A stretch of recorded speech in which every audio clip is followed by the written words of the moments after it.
My name is Alina Cross. I'm 32 years old.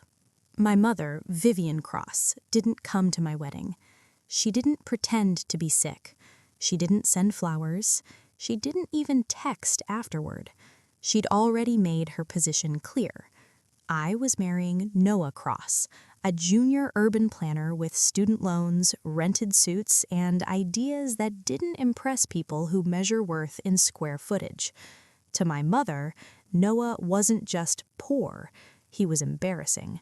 So on my wedding day, there was an empty seat in the front row where Vivian should have been.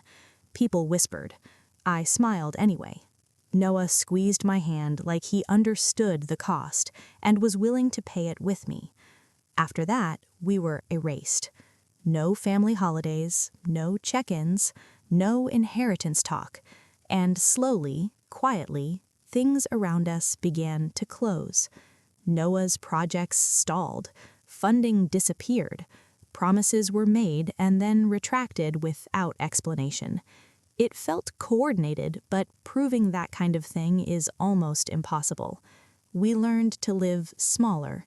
Years passed. Then one morning, my phone buzzed while I was making coffee. The news was everywhere. My company's name, market reshaping, quiet acquisitions, numbers so large people said them carefully like they might break. Moments later, a message followed. Vivian, family dinner, ASAP. Nothing else. No how are you, no congratulations, just urgency. I didn't reply right away. I looked at the envelope on my counter instead. Official, legal, addressed neatly. That's when I knew something had shifted. I decided to go. Not because I missed her, but because I wanted to see what kind of dinner requires that tone after years of silence, and what exactly she thought she still had the right to ask for. Quick pause. Where are you listening from right now, and what time is it there? Drop your city, country, or just the hour. I read these more than you think. All right, let me tell you what she actually wanted from that family dinner. I didn't tell Noah about the message right away, not because I was hiding it, but because I already knew what it meant. In my family, urgency only showed up when something was needed, and it was never concern. For years after the wedding, we lived like we were constantly bracing for impact. Noah sent out proposals that went nowhere. Meetings ended politely, then died quietly. One lender pulled out the morning after verbally committing. Another firm stopped returning calls altogether. It's strange, Noah said once, late at night, staring at his laptop. These people were interested. I know they were. I knew too. My mother, Vivian, didn't scream. She didn't threaten. That wasn't her style. She believed in pressure without fingerprints, influence that left you questioning your own competence. So we adjusted. We moved into a smaller apartment. I took consulting work under a different name. Noah freelanced, picked up municipal contracts no one wanted, learned zoning law like it was a second language. We stopped explaining ourselves to friends because explanations invite opinions. Through all of it, my mother stayed silent. No calls when money was tight. No curiosity about how we were managing. No acknowledgement that we still existed. That kind of silence isn't neutral, it's instructional. It tells you exactly how conditional love can be. When the news broke, my company's expansion, the acquisitions, the scale people kept underestimating, Noah was the one who noticed my phone light up first. He didn't read the message. He didn't ask questions. He just said, quietly, "Whatever she wants. Don't go in unprepared." I nodded, because this wasn't a reunion. It was a summons. And I'd learned a long time ago that summonses are never about the past. They're about control someone still thinks they're entitled to. My mother's house looked exactly the same. Same gate, same hedges trimmed into obedience, same long dining table that made conversations feel like negotiations. When Vivian opened the door, she smiled like time had been generous to both of us. It hadn't. "Alina," she said, stepping aside, "you look well." I did, but not in the way she meant. My stepfather, Richard Hale, sat at the head of the table, scrolling through his phone. He barely looked up. He never had much to say unless Vivian handed him the script first. And then there was my uncle, Marcus Cross, already pouring wine like this was a celebration and not a reckoning waiting to happen. "So," Vivian said once we sat, "the news." There it was. Not my wedding, not the years of silence, not Noah, just the news. She spoke about markets and timing like she'd been tracking my life closely, when in reality she'd just discovered it existed again. She asked questions that sounded casual but landed sharp. Ownership structure, partners, liabilities. I answered carefully, truthfully, but not fully. She leaned back, satisfied. "Family should help family," she said lightly, "especially when things scale this fast." I watched her hands. Perfect nails, steady grip, no tremor. She believed this dinner was hers, that she was still the authority in the room. I glanced at my bag, resting by my chair. The envelope was inside, untouched, and for the first time since I'd walked in, I felt calm, because I finally understood something she didn't. Power doesn't announce itself. It waits. And she was about to ask for something she could no longer demand. Vivian didn't ask outright. She circled it. She talked about risk, about how fast growth attracts attention, about how companies like mine need experienced hands to stay protected. Richard nodded along, right on cue, like he was agreeing with something he'd only half heard. "You've done well," Vivian said, "but this level, it gets messy. You need family oversight." There it was. Not help, control. She slid a folder across the table toward me. Clean, labeled, already prepared. Inside were drafts, board adjustments, temporary authority changes, language that sounded harmless if you didn't know how to read it. "It's just a safeguard," she added, "until things stabilize." I didn't touch the folder. Marcus leaned in. "Your mother's just trying to protect you. Too much responsibility too fast can overwhelm people." I thought of Noah, hunched over zoning maps at midnight, of years spent being blocked quietly, professionally, without proof, of learning how systems work by surviving the parts designed to crush you. "I'm not overwhelmed," I said. Vivian smiled tighter. "Everyone says that." I looked at her then. Really looked. She wasn't angry. She wasn't worried. She was confident. Confident I still wanted approval. Confident I'd confuse proximity with safety.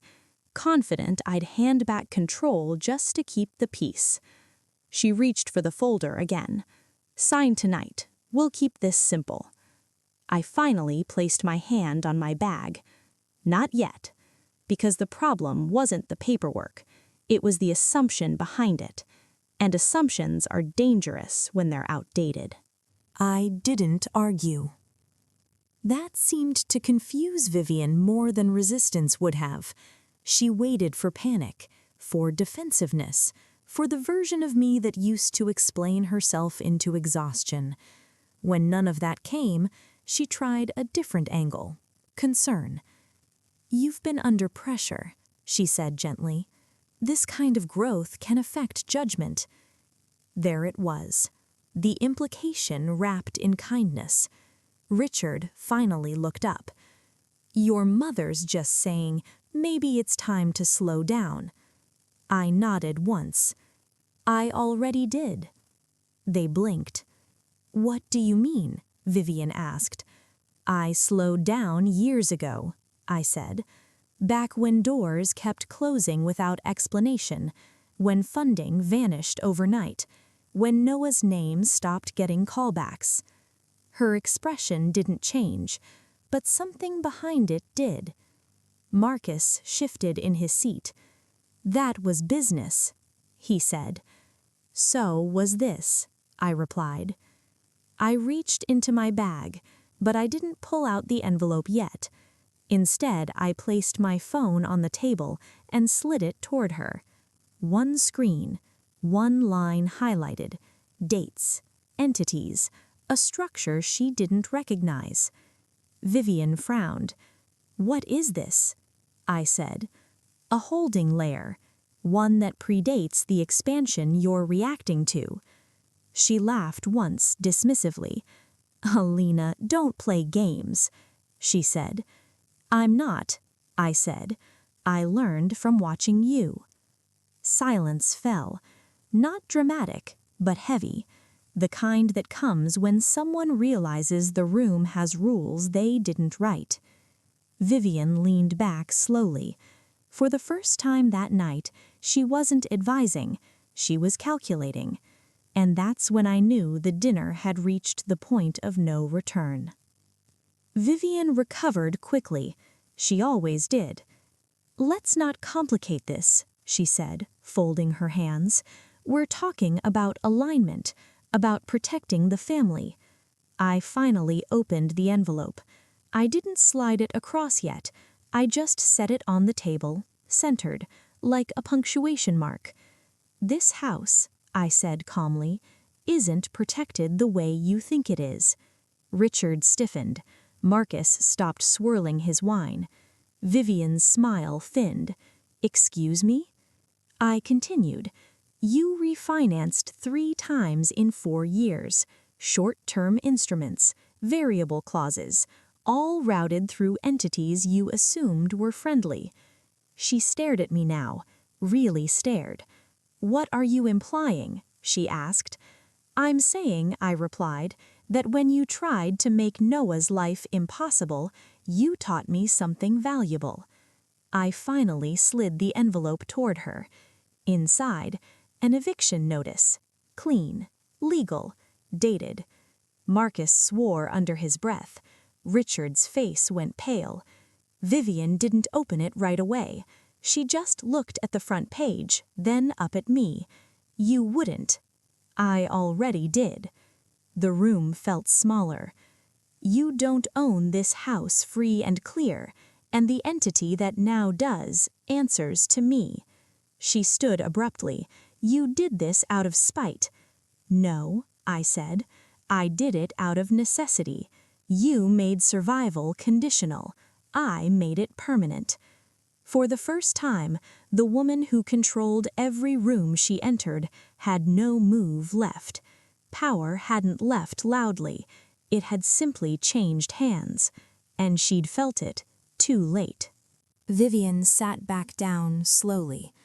Not because she wanted to, but because her legs no longer trusted the story she'd been standing on. "This is intimidation," she said, reaching for authority like muscle memory. "You think a piece of paper scares me?" I didn't raise my voice. "It's not the paper, it's the timeline." Richard finally spoke, his voice thin. "Vivian, what if she's right?"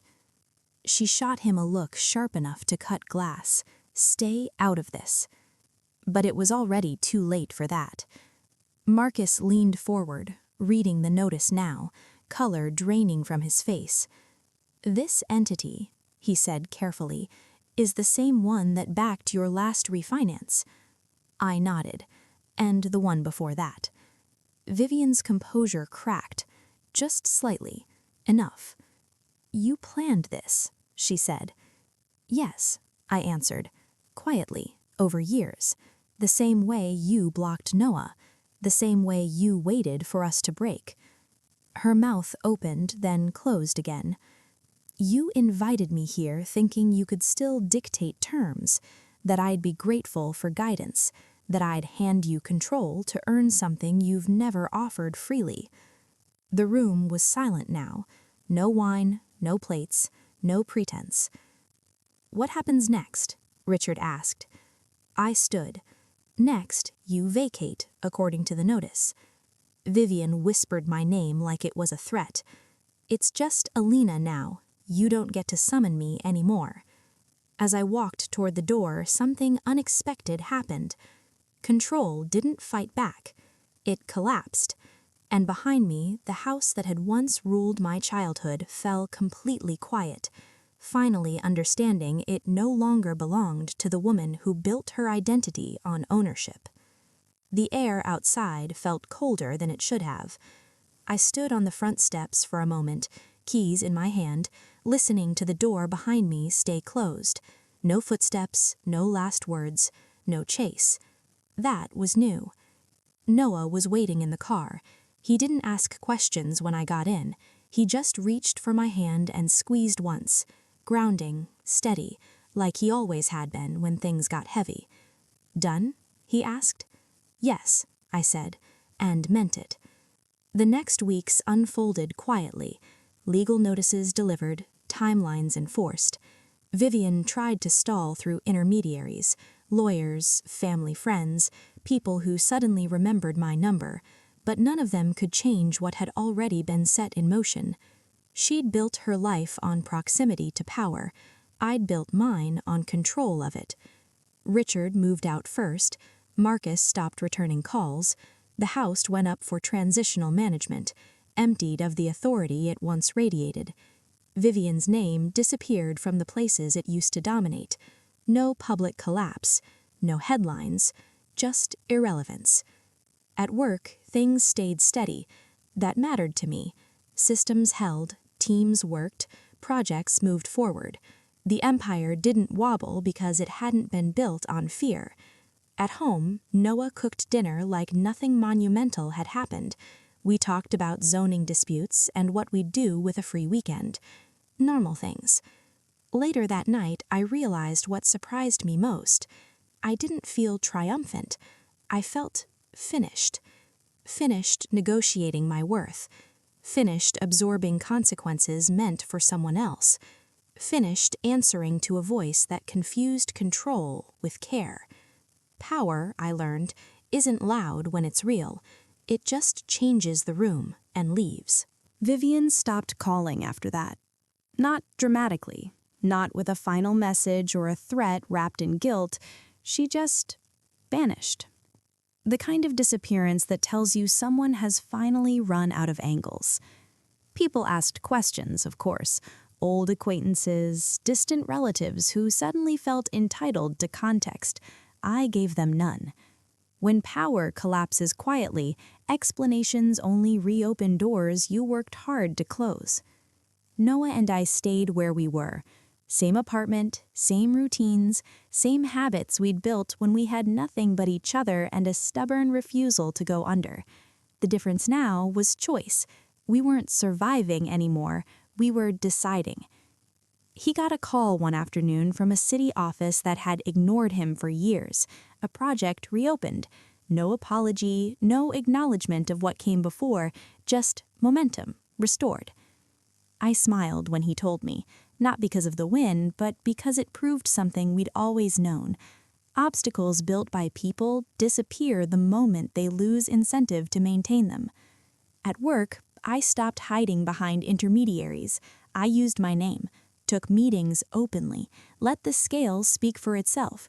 No one questioned it anymore. That night, standing on the balcony, city lights blinking below us, Noah asked, "Do you regret going?" I thought about the dinner, the house, the silence afterward. "No," I said. "I needed to see it end. Some chapters don't close on their own. You have to walk back in, take the keys off the table, and leave for the last time." I didn't inherit power.